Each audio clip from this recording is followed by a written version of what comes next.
relationship, wouldn't you be hard-pressed to find it if you never left your house? You would have to go out in the world and you would have to meet people. So you see that having joy as your purpose is not the least bit impractical. And just imagine the wonderful example you set to everyone around you when, by knowing how to go through life determined to be love and demonstrating your alignment with the yes. By the way, God's yes, and some people say this, has nothing to do with getting God's permission. God does not give permission or withhold permission. So it isn't that kind of yes. You already have permission, which is in some cases a painful thing, to create whatever you'd like. Sometimes we wish some people didn't have that permission, but they do. Your divine heritage and your good is everywhere to be found. Another important aspect, and we've studied this long ago with Eckhart Tolle, the power of now. But let's not even call it the power of now. Let's call it the power of right now. Let's be more emphatic. I am standing in the presence of God right here, right now. Why? Because all of you are here. It's a powerful awareness. It's powerful especially because we are reminded that whatever it is, that whatever we desire, whatever we wish to create, it is not out there. It is right here. It's not in the sweet by and by, as they say in some of the old spirituals. It's not on the gold-paved streets of heaven somewhere else. It's not next week and it's not next month. Our good and our blessings are right here, right now.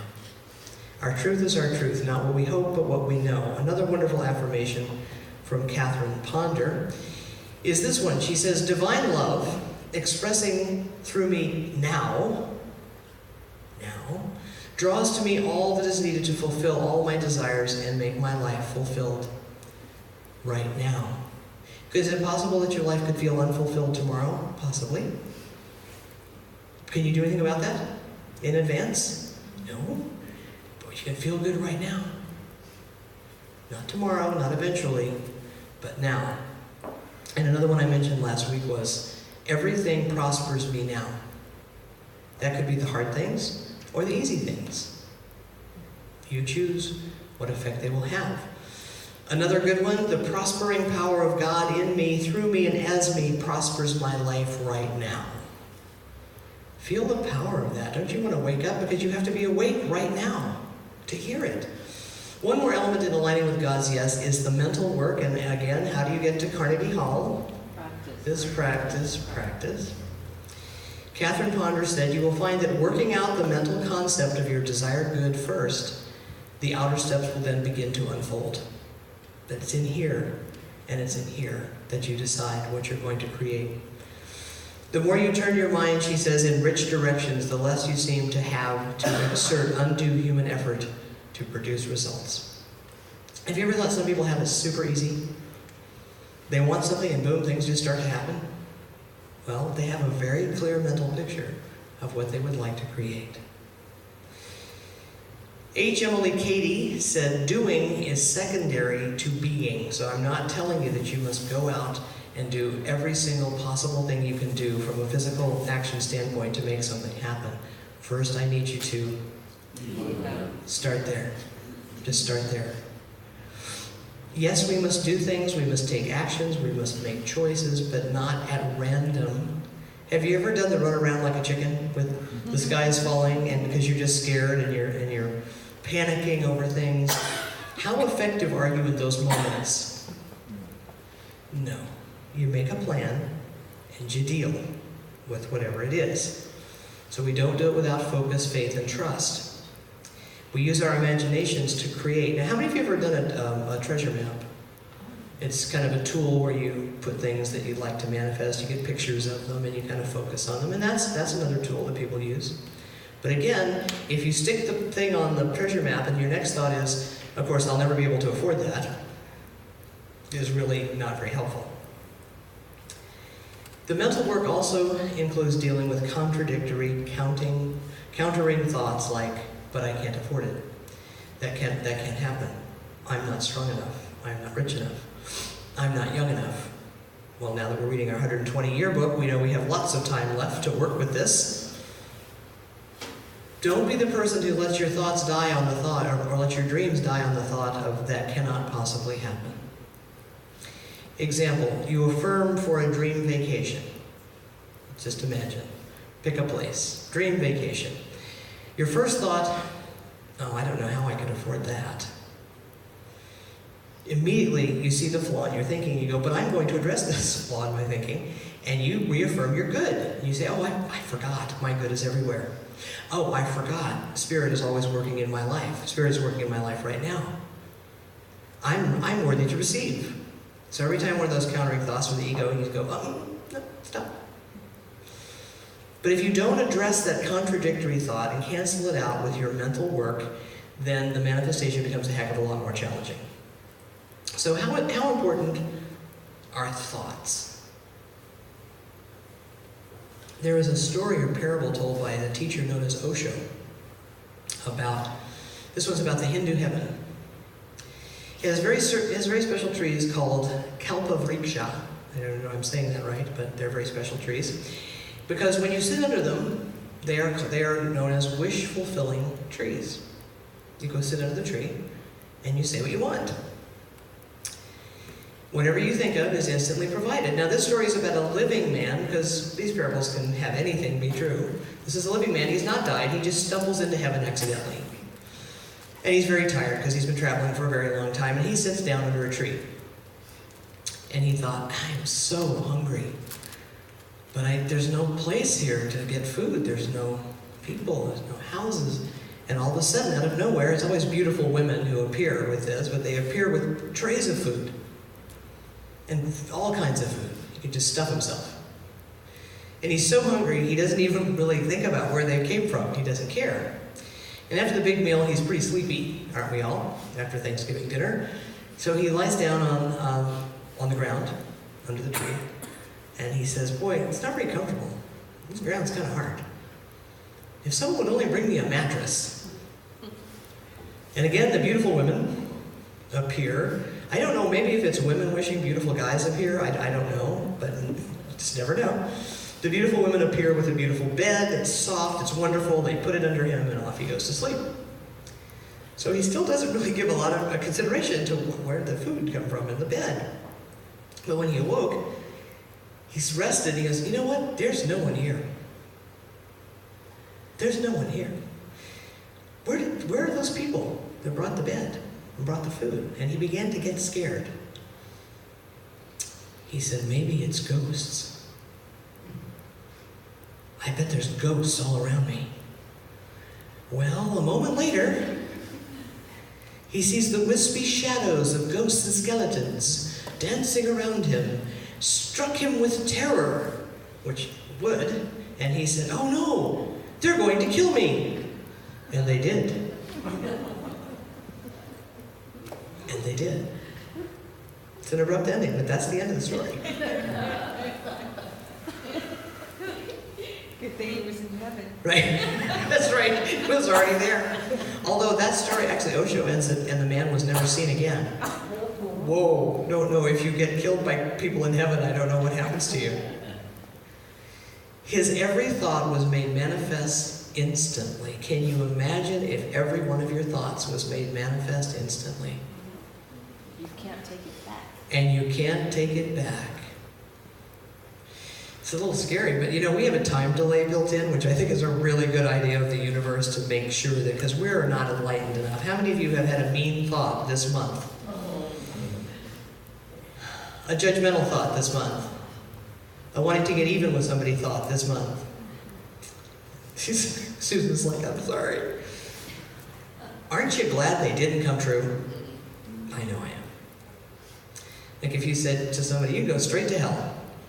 Whoa. It's gone, and you're thinking, damn, I didn't mean really. I didn't mean really. But we simply are, as I said, we're not enlightened enough to have instant things happen. It would just be kind of scary.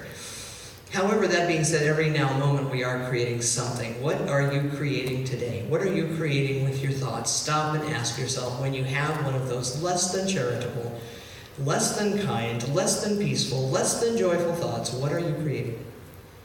Ask yourself. Are your God eyes wide open to see your good? So the questions are we aligning with God's yes? Have we chosen to be love? Have we chosen to be love? And are our God eyes wide open to see our good? I know your answers are yes, yes, and yes. Namaste.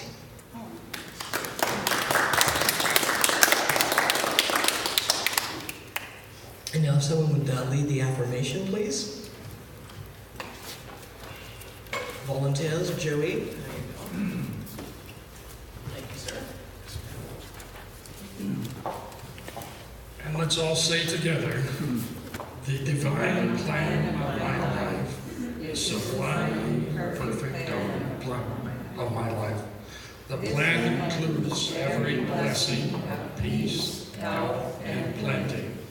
Through the miracle of giving thanks, aligning with God's yes, and expecting my highest good, all my dreams come true. And so it is. Amen. Thank you, sir. So our song for today is a song that I actually introduced last summer for the first time, and in looking at it, I realized that its lyrics are just one big affirmation. So that's why we're doing it. I'm sorry Nona isn't here though, because she would like it, and we know why she would like it. It's got to have something to do with Elvis. Okay, hit it, maestro.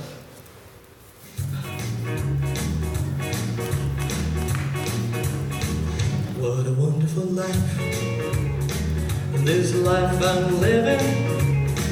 What a wonderful life, my days are filled with peace.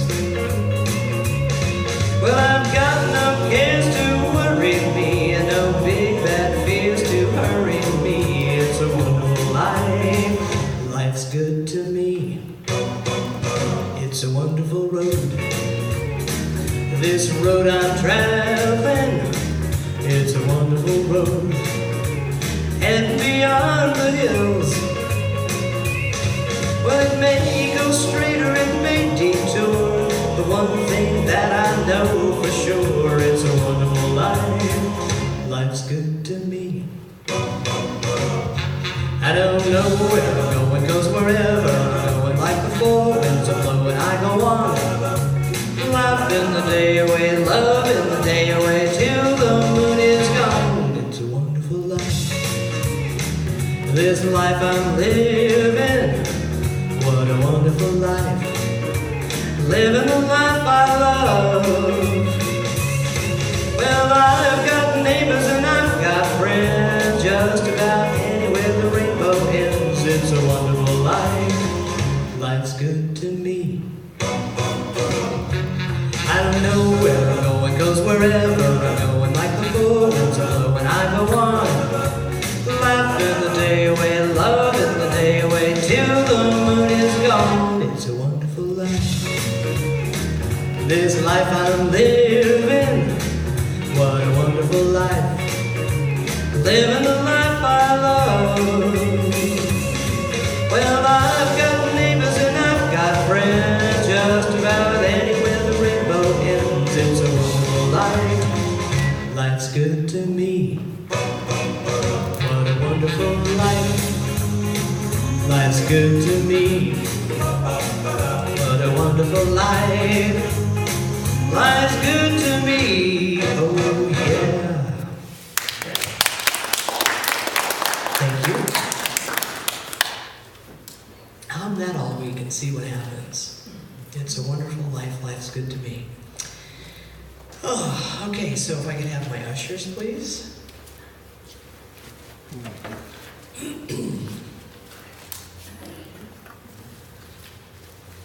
And as you hold your tithes, your gifts, your love offerings close to your hearts, I give my heartfelt thanks for your support, for your kindness, for your generosity, and most of all, for the amazing and powerful presence of your loving hearts. And let us say together, and so it is. Amen.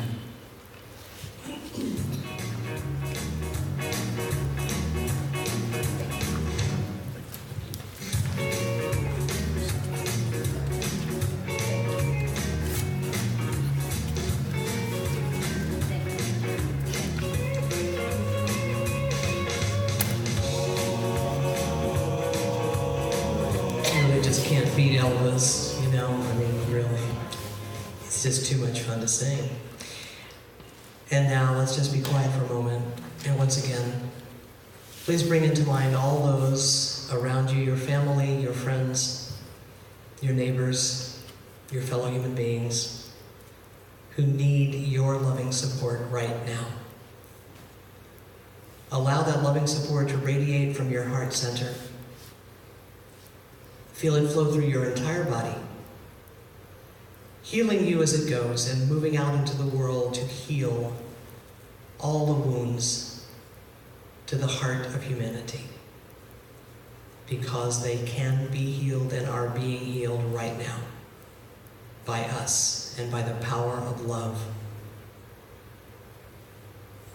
Let us declare that this is so, that this is done, that this is complete, and the world is a shining example of the power of peace.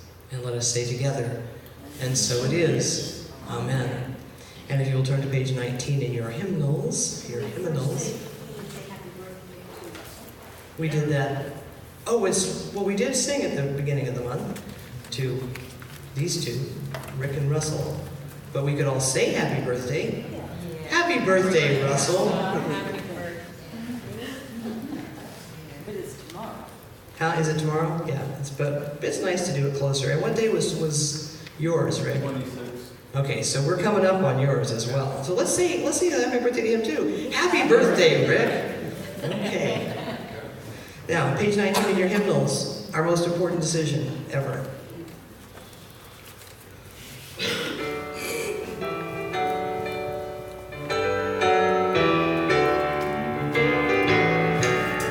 Love is my decision. It's up to me to give of my heart. Love is my decision, and no one else could tell me to start. And once I decide to change my mind, love will show me how. Love is my decision. It's my decision right here and now. Love is my decision. It's up to me to stand on that bridge. Love is my decision, and no one else can make me forgive. And once I decide to change my mind, love will show me how. Love is my decision. It's my decision right here and now. Love is my decision. It's up to me to dance down that road. Love is my decision, and no one else can lighten my load. And once I decide to change my mind, love will show me how. Love is my decision. It's my decision right here and now. My decision right here and now. Thank you. And the word for the week. Inspiration? Okay, I hear it from the front row here. I live my life with inspiration. Ready? I live my life with inspiration. And so it is. Hallelujah.